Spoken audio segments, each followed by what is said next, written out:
Shalom Bapak Ibu Saudara yang dikasihi Tuhan.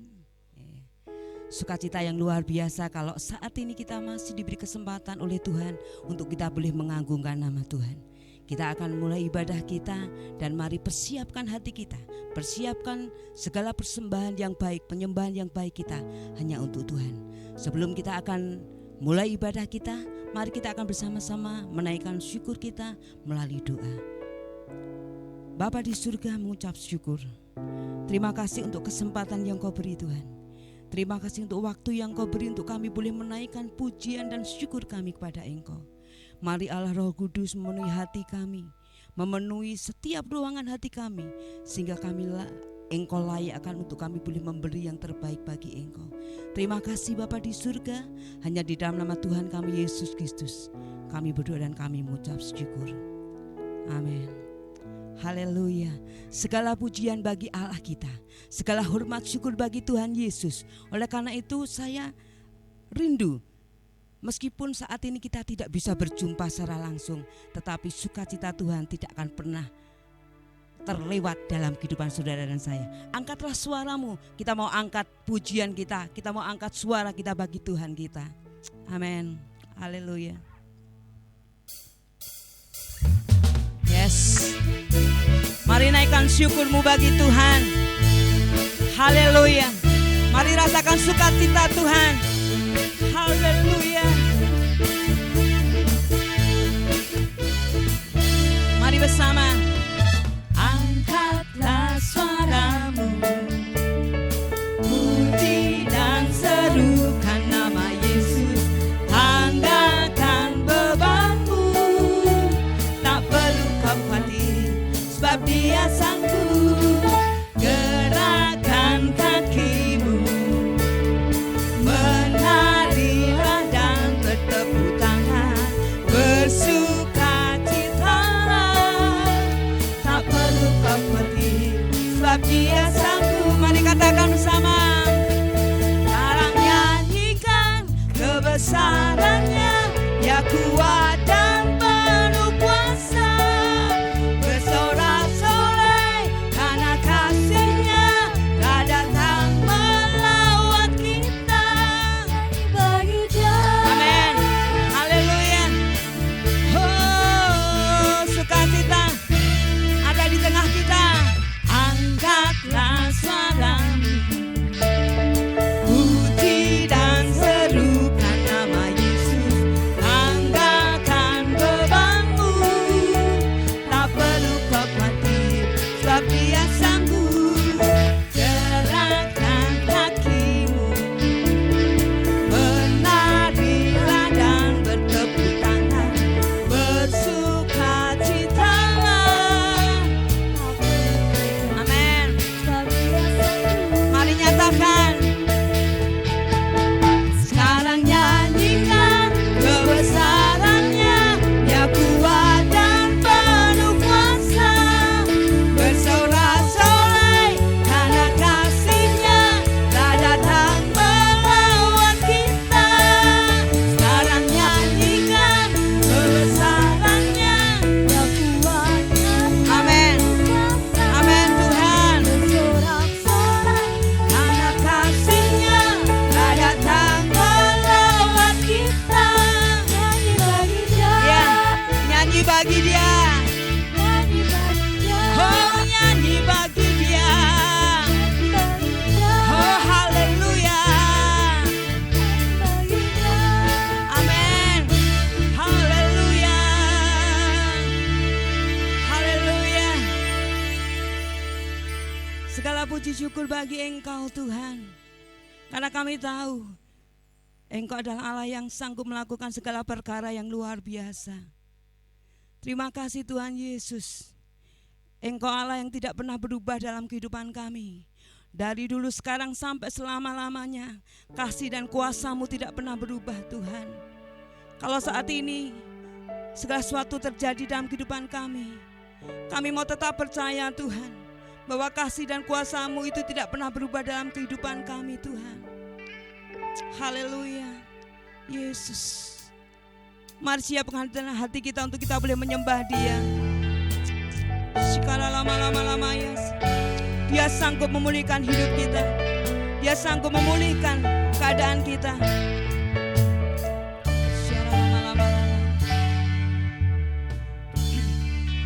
Tuhan, mulialah namamu, Yesus Allahku, besar kasih-Nya. Dahulu, sekarang, dan sampai selamanya, kasih-Nya tak pernah berubah. Katakan Yesus Tuhan, mulialah nama Yesus Allahku, besar kasih-Nya. Dahulu, sekarang, dan sampai selamanya, kuasa-Nya tak pernah berubah. Dia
Kau Allah yang sanggup Tuhan memulihkan, menyembuhkan Tuhan. Haleluya. Amin. Haleluya. Dalam nama Yesus Kristus, Engkau sanggup memulihkan kami Tuhan. Terima kasih Tuhan. Haleluya, haleluya, haleluya. Sekarang lama-lama ya, sekarang lama-lama Yesus. Haleluya. Terima kasih Yesus. Dia sanggup, Yesus sanggup melakukan perkara yang besar. Mari imani pujian ini. Dialah yang sanggup. Yesus sanggup. Amin, amin Tuhan. Memulihkan yang terluka, menyembuhkan yang menderita. Dia sanggup memulihkan hidup. Oh, Dia sanggup. Yesus sanggup melakukan perkara yang besar. Dia sanggup. Yesus sanggup Memulihkan yang terluka, menyembuhkan yang menderita. Dia sanggup memulihkan hidup. Dia sanggup. Dia sanggup memulihkan hidup. Oh, Dia sanggup. Dia sanggup Memulihkan memulihkan hidup.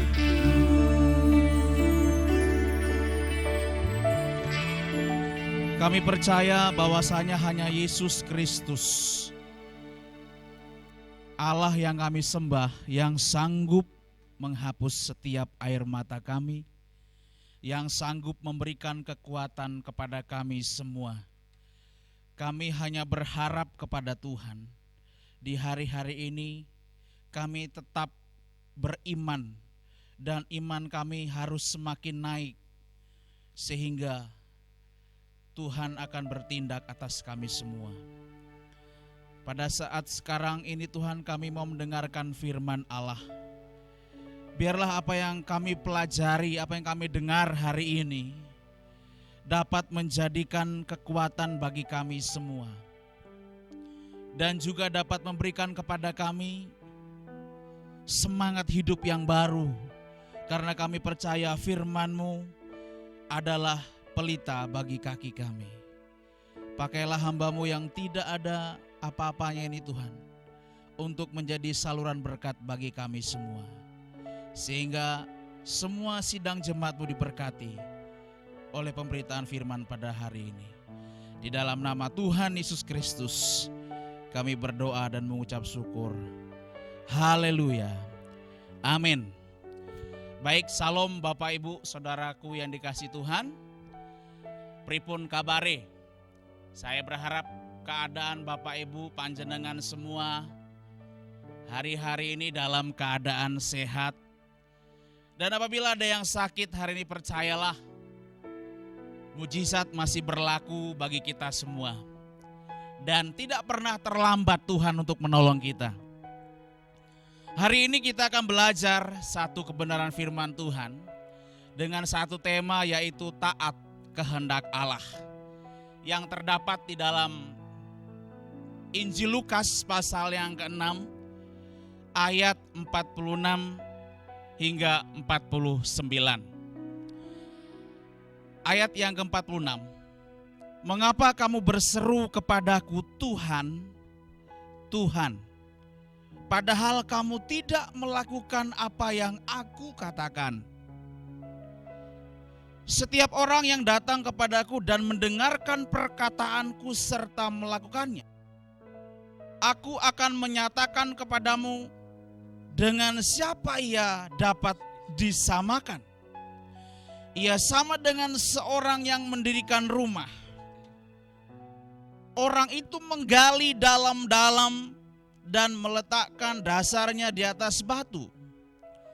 Ketika datang air bah dan banjir melanda rumah itu tidak dapat digoyahkan karena rumah itu kokoh dibangun. Akan tetapi, barang siapa mendengar perkataanku tetapi tidak melakukannya, ia sama dengan seorang yang mendirikan rumahnya di atas tanah tanpa dasar. Ketika banjir melandanya, rumah itu segera rubuh dan hebatlah kerusakannya. Bapak Ibu yang dikasihi Tuhan, Tuhan Yesus bertanya kepada orang banyak, juga para murid di dalam pasal ini. Karena di pasal sebelumnya, Tuhan Yesus memberikan pelajaran tentang pohon dan buahnya. Karena di ayat yang ke-45, di sana dikatakan orang yang baik mengeluarkan barang yang baik dari perbendaharaan hatinya yang baik. Dan orang yang jahat mengeluarkan barang yang jahat dari perbendaharaan yang jahat. Karena yang diucapkan mulutnya meluap dari hatinya. Jadi ada satu hal yang Tuhan pertanyakan kepada orang-orang saat itu. Tuhan berkata, mengapa kamu berseru kepadaku, Tuhan, Tuhan, padahal kamu tidak melakukan apa yang aku katakan. Jadi kita mengatakan diri kita sudah taat akan perintah Allah. Kita berkata saya sudah manut sama Tuhan.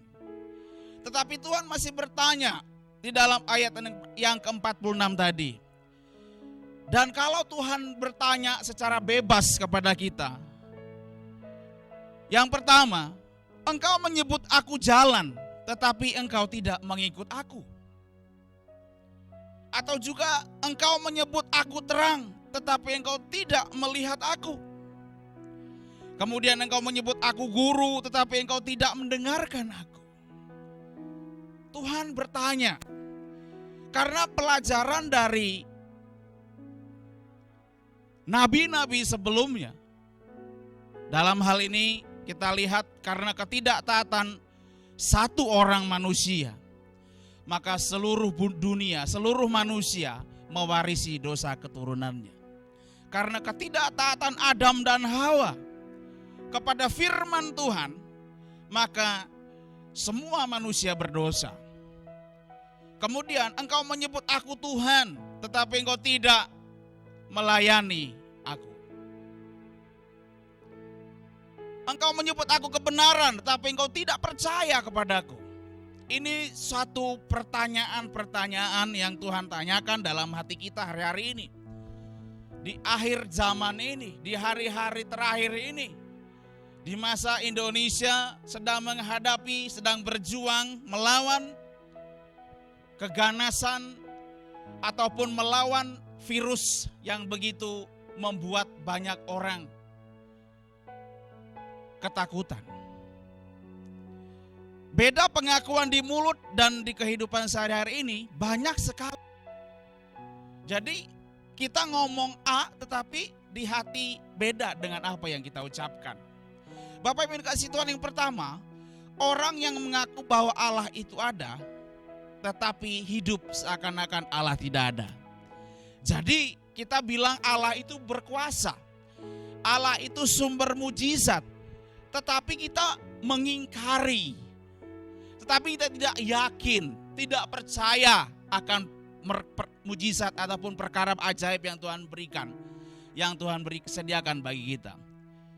Kemudian kedua, orang Kristen atau pendeta yang mengaku bahwa kitab suci adalah firman Tuhan, tetapi tidak mempelajarinya ataupun mengajarkannya secara serius.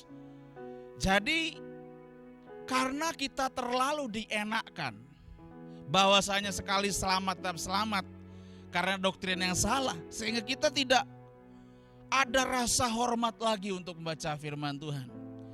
Bersyukur kita di tempat ini, di gereja ini, kita ada jadwal pembacaan firman Tuhan setiap hari. Di mana tujuannya adalah agar setiap jemaat mengerti kebenaran firman Tuhan untuk kehidupannya. Kemudian yang ketiga, orang Kristen atau pendeta yang mengaku Yesus sebagai satu-satunya jalan ke surga, tetapi tidak memberitakan Injil. Nah, ini yang lebih gawat lagi Bapak Ibu. Bahwasanya kita percaya kepada Tuhan, diberi tugas untuk memberitakan Injil bagi mereka yang belum percaya. Bahkan lewat kehidupan kita sehari-hari, kita mengabarkan Kristus bagi banyak orang. Tetapi ada beberapa orang yang kurang peduli. Saya yakin Bapak, Ibu yang dikasih Tuhan adalah orang-orang yang termasuk peduli untuk memberitakan Kristus lewat kehidupan sehari-harimu. Dan juga untuk membawa jiwa-jiwa sebagai persembahanmu kepada Tuhan. Orang Kristen yang mengaku bahwa Yesus adalah Tuhan tetapi tidak melayaninya ataupun mentaatinya. Melayani dan mentaati Tuhan itu adalah hal yang wajib kita kerjakan. Tetapi ada banyak orang bilang dia taat kepada Tuhan tetapi kehidupannya tidak melayani Tuhan. Hidup hanya untuk sendiri. Bapak Ibu dikasih Tuhan, mengapa hal itu bisa terjadi? Mengapa orang bisa tidak taat? Padahal ketaatan adalah syarat mutlak untuk kita bisa mengerti setiap kehendak Allah dalam kebenaran firman yang kita dengar setiap hari. Tetapi ada banyak orang tidak taat. Kenapa itu bisa terjadi? Yang pertama, mengapa kita ataupun orang tidak bisa taat? Yang pertama, mendengar tetapi tidak maju dalam pengertian. Kitab suci menyatakan adanya orang yang sekalipun kelihatannya selalu mau belajar, tetapi terus gak ngerti-ngerti gitu. Jadi dia dengar firman, dia dengar, baca firman, baca, tapi gak ngerti-ngerti gitu. Karena dia tidak serius. Bahkan mungkin itu hanya untuk melengkapi saja. Ya sebagai orang Kristen harus baca Alkitab, tetapi tidak mendalam.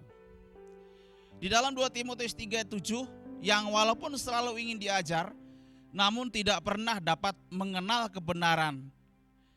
Sehingga kebenaran itu tidak bisa hidup dalam kehidupan. Mari Bapak Ibu yang dikasih Tuhan, saudaraku yang dikasih Yesus. Mari kita bersama-sama semakin haus dan lapar kepada kebenaran. Sebab firman Tuhan itulah kekuatan dalam kehidupan kita. Yang kedua, mengapa orang tidak bisa taat? Tidak maju dalam kemampuan mendengar. Bukan karena dia punya penyakit tidak bisa mendengar atau tuli. Tetapi yang saya berikan di sini adalah seperti yang dikatakan Ibrani 5 ayat 11 sampai 14. Di situ firman Tuhan berkata demikian, tentang hal itu banyak yang harus kami katakan, tetapi yang sukar untuk dijelaskan, karena kamu telah lamban dalam hal mendengarkan. Sebab sekalipun kamu ditinjau dari sudut waktu, sudah seharusnya menjadi pengajar, kamu masih perlu lagi diajarkan asas-asas pokok dari penyataan Allah. Dan kamu masih memerlukan susu, bukan makanan keras. Sebab barang siapa masih memerlukan susu, ia tidak memahami ajaran tentang kebenaran. Sebab ia adalah anak kecil. Tetapi makanan keras adalah untuk orang-orang dewasa, yang karena mempunyai panca indera yang terlatih untuk membedakan yang baik daripada yang jahat. Jadi Bapak Ibu yang dikasihi Tuhan, jemaat Tuhan yang terkasih, kedewasaan seseorang di dalam menanggapi suatu firman bukan dilihat dari umur. Ada orang pintar mengatakan tua itu pasti, dewasa itu pilihan. Saya tidak mengatakan bahwa kita sidang jemaat yang hadir ataupun yang ada di tempat ini ataupun dimanapun kita berada saat ini tidak dewasa, bukan. Tetapi ada beberapa orang yang ketika diajar oleh firman Tuhan, dia tidak menanggapi firman itu dengan serius. Tidak ada rasa haus dalam kehidupannya, sehingga ia berlaku, bertindak seperti anak kecil, tidak dewasa. Maka kadangkala ketika ditegur firman Tuhan, ada beberapa orang mungkin di tempat lain, ketika firman menegur dia tersinggung.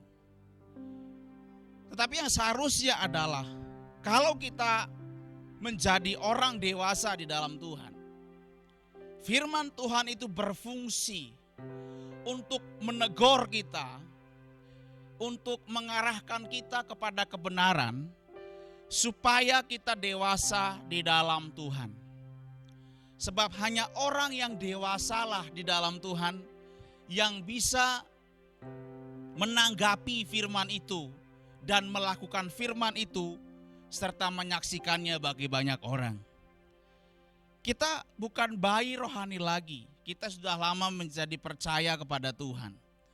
Berarti kita sudah termasuk golongan orang yang dewasa. Mari Bapak Ibu yang dikasihi Tuhan, hari-hari ini, seberapapun firman itu menegur kehidupanmu ataupun menjamah hatimu, firman Tuhan berkata, jikalau engkau hari ini ditegur oleh Tuhan, jangan keraskan hatimu. Bersikaplah dewasa, karena kedewasaan seseorang itu dinilai bukan karena usia yang sudah tua, tetapi karena dewasanya di dalam menghadapi setiap situasi dalam kehidupannya sehari-hari. Jadi dewasa yang dimaksud di sini adalah kondisi kehidupan kita membuat kita semakin ingin selalu menyenangkan hati Tuhan dalam kondisi apapun. Jadi kita dalam kondisi yang tidak enak pun kita berusaha untuk menyenangkan hati Tuhan. Kemudian, kenapa orang bisa tidak taat? Yang ketiga, mendengar tetapi tidak tekun. Mendengar tapi tidak tekun. Dia hanya dengar, oke.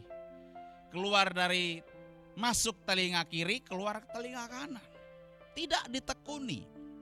Di dalam Amsal 19 ayat 27, firman Tuhan berkata, hai anakku, jangan lagi mendengarkan didikan, kalau engkau menyimpang juga dari perkataan-perkataan yang memberi pengetahuan. Jadi bisa dikategorikan orang seperti ini menyia-nyiakan waktu yang Tuhan berikan dalam hidupnya untuk menjadi orang yang taat. Sehingga ada 1001 alasan bagi orang seperti ini untuk melanggar. Karena dia mendengar tetapi tidak tekun. Harusnya adalah sebagai orang yang taat, kita haus dan lapar akan firman Tuhan. Kita lakukan kebenaran firman itu dengan sukacita. Kita baca, kita renungkan setiap hari firman itu. Walaupun kita sibuk bekerja. Ada banyak orang-orang yang sukses dalam kehidupannya. Walaupun sesibuk apapun dia, tetap dia meluangkan waktu untuk membaca dan merenungkan firman Tuhan. Sebab firman Tuhan itu memberikan kekuatan yang luar biasa kepada setiap orang percaya. Jadi Bapak Ibu yang dikasihi Tuhan, sesibuk apapun kehidupanmu dalam bekerja hari-hari ini, luangkan waktu untuk membaca firman. Sebab firman itu akan banyak menuntun kehidupanmu. Hari-hari ini banyak dengan dukungan teknologi yang canggih, kita bisa baca firman Tuhan dimanapun kita berada. Ada banyak renungan-renungan untuk memberikan semangat kepada kita. Jadi ketaatan seseorang itu dimulai dari ketika dia taat juga membaca firman Tuhan. Ketaatan seseorang itu dimulai juga ketika dia taat pada saat orang di sekitarnya tidak taat. Artinya, ketaatan orang percaya bukan karena dilihat dari kondisi lingkungannya tidak taat, kemudian dia tidak taat, tetapi orang percaya tetap taat dimanapun dan kondisi apapun lingkungannya. Artinya, kita jadi terang dalam kegelapan. Terang itu tidak pernah mati walaupun gelapnya, gulitanya, ataupun tidak ada cahaya yang lain menerangi dunia ini, tetapi dia tetap jadi terang. Bapak Ibu yang kasih Tuhan, mari firman Tuhan itu kita jadikan tuntunan yang luar biasa dalam hidupmu. Para nabi banyak hidupnya dituntun oleh firman. Kita lihat dari PL hingga dari perjanjian lama sampai perjanjian baru, orang yang taatlah yang akan Tuhan perhitungkan kehidupannya. Tetapi orang yang tidak taat, kecenderungannya adalah jatuh dalam dosa. Dan ketika dia tidak bangkit, tidak kembali lagi kepada jalan yang benar, akhirnya dia hidup mati karena dosa. Bapak Ibu kasih Tuhan, mari kita mendengar, tetapi juga tekun di dalam firman Tuhan. Kata tekun itu adalah rutin. Jadi kita membaca Alkitab itu secara rutin. Dan kita imani setiap firman yang kita baca setiap hari. Ketaatan akan membuat kita semakin dekat dengan Tuhan. Kemudian berikutnya adalah mendengar tapi tidak melakukan. Di dalam Lukas pasal 6 yang kita baca hari ini, Tuhan Yesus memberikan 2 contoh orang yang membangun rumah. Di ayat 48 sampai 49. Ada yang membangun di atas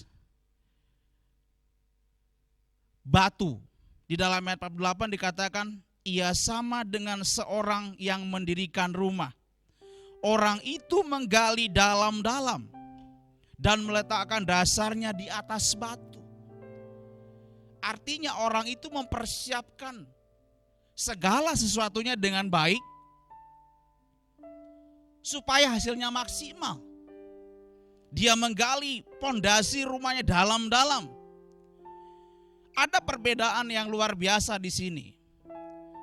Di ayat 48 firman Tuhan berkata demikian. Ketika datang air bah dan banjir melanda rumah itu tidak dapat digoyahkan karena rumah itu kokoh dibangun. Ada banjir, air bah. Ada air bah, ada banjir. Berarti tantangannya besar sekali. Tantangan yang berat sekali. Cobaan ujian yang berat sekali. Di dalam ayat 49, akan tetapi barang siapa mendengar perkataanku, tetapi tidak melakukannya, ia sama dengan seorang yang mendirikan rumah di atas tanah tanpa dasar. Jadi yang pertama dia membangun dasar dengan kokoh, dengan kuat. Orang yang kedua membangun rumahnya dengan seenaknya saja. Yang penting ndang rampung gitu istilahnya Bapak Ibu yang dikasih Tuhan. Hasilnya adalah orang yang membangun dengan taat, dasar imannya sampai lebih dalam lagi dia mengenal Tuhan. Bahkan dia mengerti maksud dan tujuan hidupnya bagi kemuliaan Tuhan. Orang tersebut akan mengalami mujizat yang luar biasa. Tuhan menolong dia. Ketika ada badai kehidupan datang, ketika ada masalah datang ke dalam kehidupannya, ketika sesuatu yang tidak enak datang dalam kehidupan orang percaya, dia tidak pernah mengeluh. Artinya dia percaya Tuhan adalah sumber pertolongannya yang sejati. Pertanyaannya adalah, mengapa orang mau membangun rumah di atas pasir? Ada 3 alasan. Yang pertama, ia tidak mau bekerja keras, mau gampangnya saja. Orang yang tidak mau bekerja keras biasanya cari hal-hal yang menggampangkan dalam kehidupannya. Saya senang dengan pepatah orang Jawa yang mengatakan, nek kepengen mulya, uripi kudu rekoso, kudu gelem nyambut gawe, harus tekad, harus bersungguh-sungguh, harus kerja keras. Tetapi orang yang membangun rumah di atas pasir ini, dia kepengennya yang instan. Apa-apa yang serba instan sebetulnya tidak selamanya baik. Tetapi apa yang dimulai dengan kerja keras itu akan kita kenang sepanjang hidup kita. Uang yang cepat kita peroleh dengan uang yang susah kita dapat, itu bedanya jauh. Kita akan mengingat ketika kita bekerja dengan sangat berat untuk mendapatkan berkat dari Tuhan, dibanding dengan kita hanya mendapat uang biasa-biasa saja. Itu nilainya sungguh berbeda, Bapak Ibu. Kita akan mengingatnya sampai kapanpun, karena dimulai dari kerja keras. Tetapi orang yang membangun rumah di atas pasir ini tidak mau bekerja keras, mau gampangnya saja. Ia memintamu untuk bertobat dari dosa, percaya pada darahnya, mengasihi firman-Nya, dan mencari kekudusan. Tetapi adalah jauh lebih mudah untuk mengagumi hal-hal ini tanpa mengikutinya dalam hidupmu. Membuat-buat pertobatan dan iman tidaklah sukar. Tetapi kesalehan yang asli merupakan pekerjaan hati yang membutuhkan pemikiran, perhatian, doa, dan sikap berjaga-jaga. Bapak Ibu yang dikasihi Tuhan, pertobatan 1 hari di dalam gereja ketika kita maju di dalam doa cenderung membuat kita seakan bangga. Bahkan kita bilang sudah bertobat, tetapi pertobatan itu setiap hari dalam hidup kita.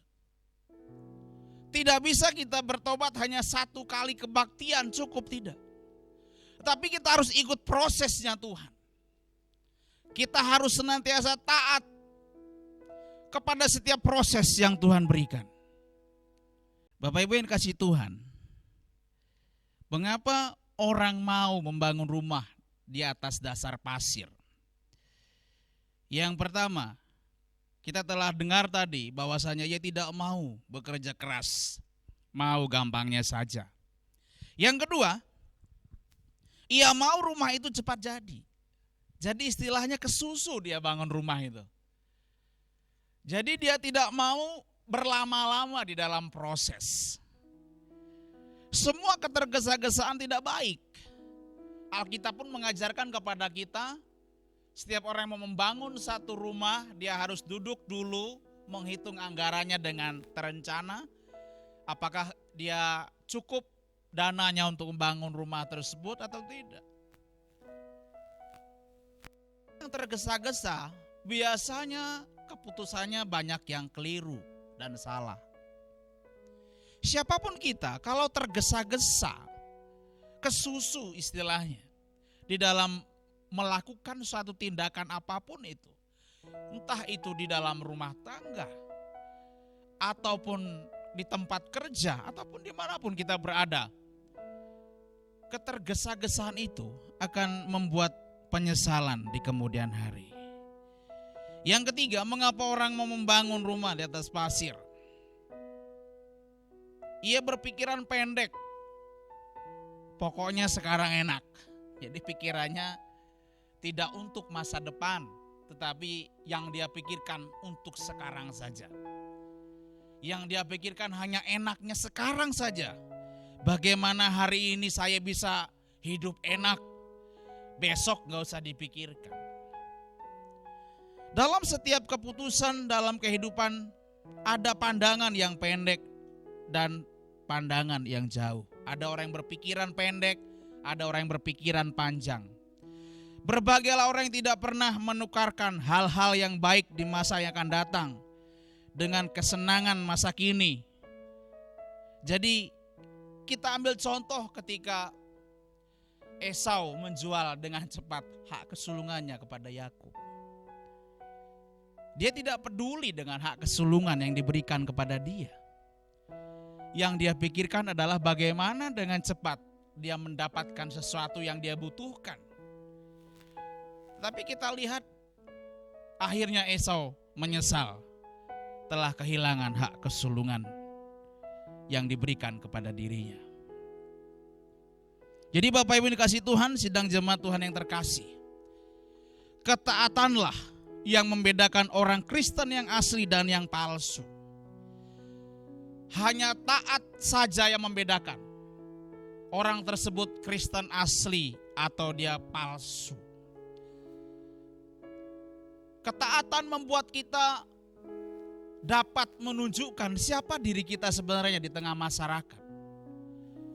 Ketika di tengah masyarakat ada banyak orang tidak taat terhadap seluruh kebenaran firman Tuhan, kita berani bayar harga untuk senantiasa manut perintah Tuhan.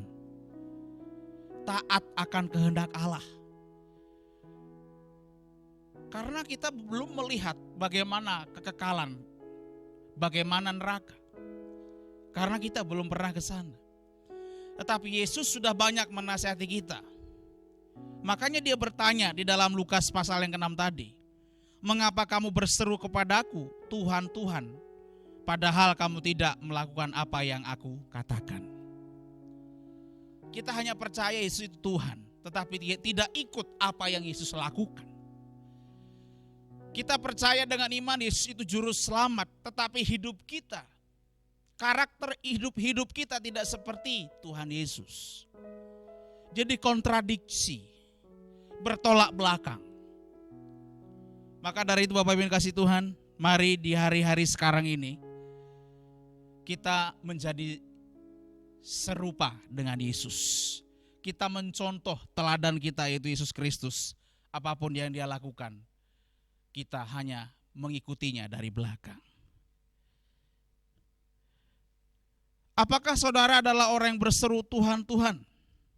Atau saudara adalah orang yang mendengar firman, tetapi kalau saudara tidak mentaati firman Tuhan, saudara bukan orang Kristen. Bukan muridnya Yesus. Kita hanya berseru Tuhan, Tuhan, tetapi tidak taat kepada kebenaran firman Tuhan. Berarti kita bukan orang Kristen, bukan pengikut Yesus Kristus yang sejati. Kemudian saya berikan satu keterangan. Hati-hatilah untuk tidak memakai pakaian domba. Kita kan dikenal sebagai domba.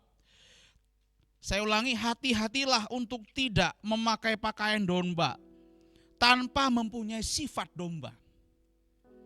Hati-hatilah untuk tidak mengucapkan Tuhan, Tuhan, sementara engkau adalah pelayan dosa. Di satu sisi kita percaya kepada Tuhan, tapi di sisi yang lain kita hidup penuh dengan dosa. Artinya kita menipu diri sendiri. Di gereja kita bisa bilang Tuhan itu adalah kudus, penolong. Kita menyembah, angkat tangan kepada Tuhan. Kita nangis-nangis kepada Tuhan. Tetapi begitu pulang dari gereja, kita tidak berlaku seperti yang Yesus berikan contoh dalam firman Tuhan. Sehingga kita disebut pelayan dosa.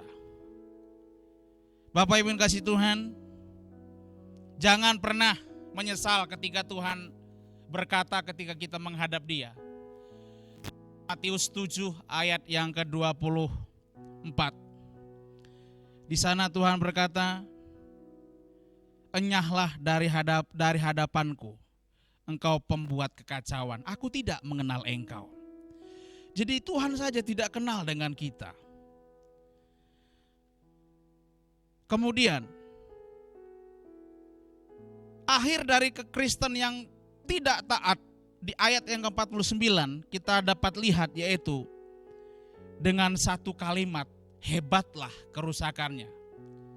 Atau Tuhan berkata, orang yang tidak taat kepada setiap firman Tuhan yang dia dengar akan mengalami penyesalan di kemudian hari. Hebat kerusakannya. Bukan hebat imannya, tetapi hebat kerusakannya. Artinya, jangan menjadi orang Kristen yang tidak taat. Jadilah Kristen yang taat. Taat kepada seluruh kehendak Allah dalam hidupmu. Pengakuan tentang ketuhanan Yesus itu bagus. Kita mengaku Tuhan Yesus itu juru selamat kita, bagus. Belajar firman Tuhan itu juga bagus. Tetapi semua itu harus disertai dengan ketaatan pada firman Tuhan. Harus taat kepada firman Tuhan. Harus berserah total kepada Tuhan. Renungkanlah larangan-larangan apa yang saudara langgar. Dan perintah-perintah apa yang belum saudara lakukan. Dan bertobatlah.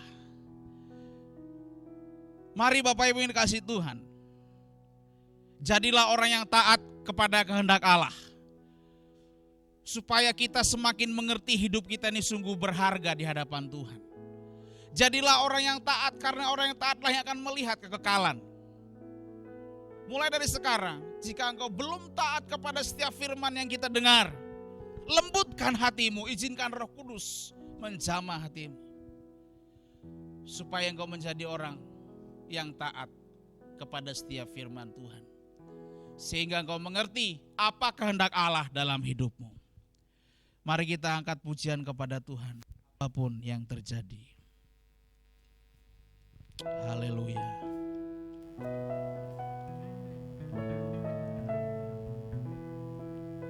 Haleluya.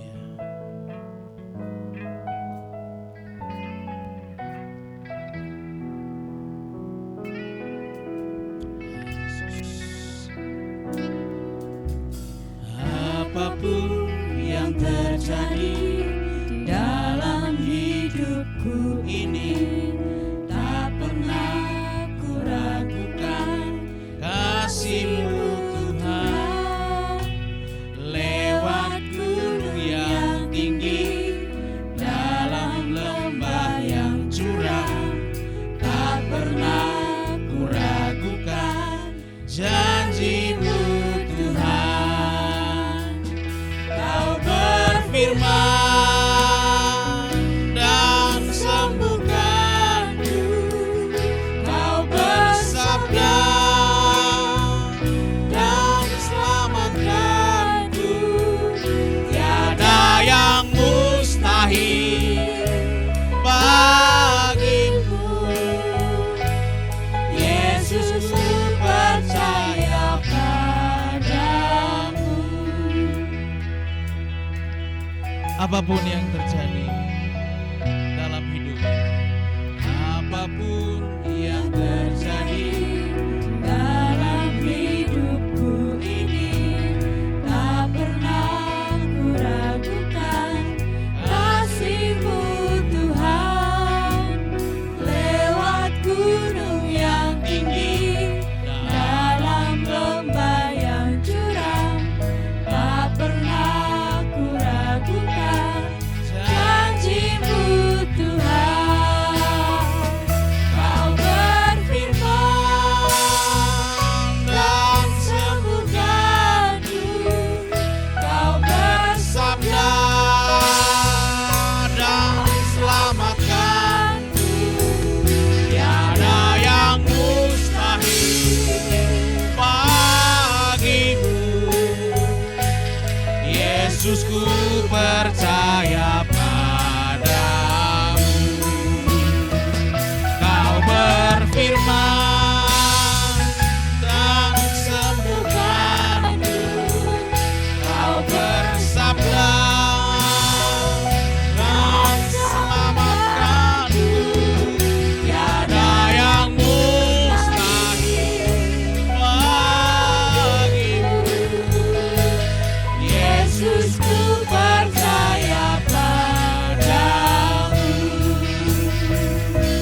Yesus ku percaya padamu, Yesus ku percaya padamu.